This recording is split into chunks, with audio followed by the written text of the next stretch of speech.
ഇബാദത്ത് ചെയ്യുമ്പോഴും നമ്മൾ ചിന്തിക്കണം, ഈ ഇബാദത്ത് കൊണ്ടായിരിക്കും ഞാൻ രക്ഷപ്പെടുക. എന്താ വിചാരിക്കേണ്ടത്?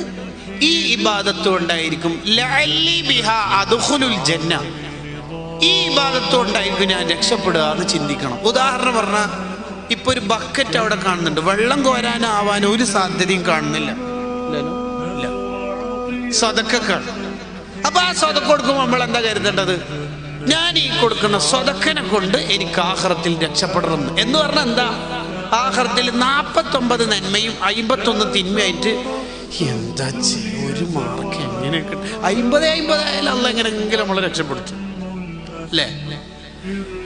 അപ്പോഴാണ് ഒരു പ്രഭാഷണത്തിന്റെ ഇടയിൽ വന്ന ബക്കറ്റിൽ ഇട്ടുകൊടുത്ത ആ സ്വതക്ക അങ്ങോട്ട് നന്മയുടെ തട്ടിലേക്ക് എറിഞ്ഞു. ആ സ്വതക്കിന്റെ പവർ ഉണ്ട്. അങ്ങനെ നമ്മൾ ചിന്തിക്കേണ്ടത്.